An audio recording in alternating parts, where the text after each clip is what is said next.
Alright, who's still calling me a reverse indicator now? I've been warning you about the downside risks in gold for 3 straight videos, and right on cue this afternoon, gold started dumping south, slicing straight through the critical 4,650 support level like butter. And meanwhile, Brent crude just reaped past the $110 macro level. Most of the retail traders haven't even processed what's happening. The real macro catalyst today was actually the Bank of Japan turning ultra hawkish. The BOJ policy decision just dropped. They kept rates flat, but we saw a massive rear split in the board. 3 members actually voted for an immediate hike to 1%, up from just 1 previously.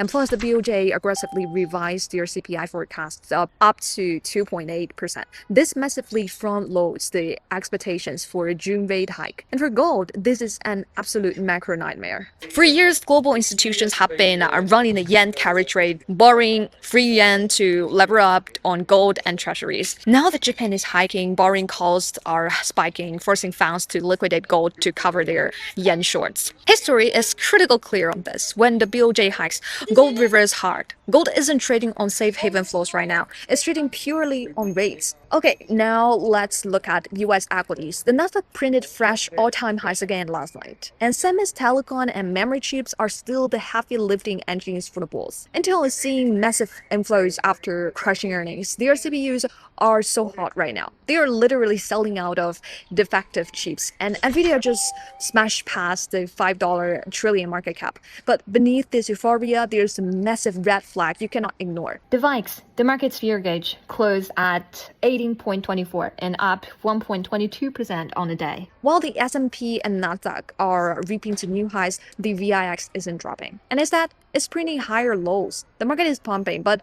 doesn't it feel a little terrifying? And my gut tells me, starting Wednesday, the market is going to get violently choppy. Wednesday kicks off earnings for Microsoft, Google, Amazon, and Meta. Wall Street is going to be hyper focused on the capex numbers. And Thursday is an absolute macro news. Q1 GDP, core PCE, and Fed FOMC meeting, and Apple earnings.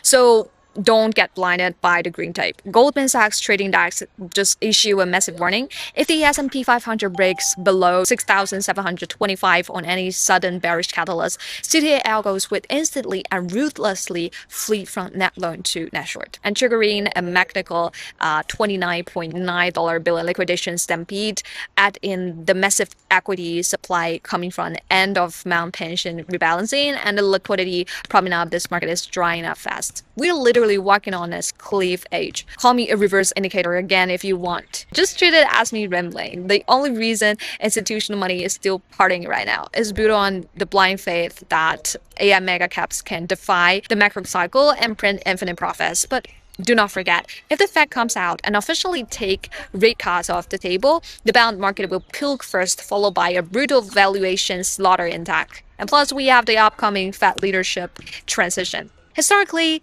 there's a curse. Every time the Fed chair changes, the market crashes. Will this time be any different? And finally, let's talk about crude. A lot of people are still misreading the tape here. Notice how no matter how many times Trump tries to drop on oil lower, it keeps violently reclaiming the $100 level. This is absolutely not a top-paying formation. It's printing higher lows. Goldman's latest macro DAX note spells it out. If this geopolitical gridlock continues, oil is going straight to $120. The actual transit rate through the strait is still practically zero. We are staring at a massive supply deficit of 14 million barrels a day. Yet the market is pricing this in with shocking complacency. So in my view, shorting oil right now is incredibly toxic. As always, this is just my personal trade analysis, not financial advice. And shout out to EBC Financial Group for sponsoring this content.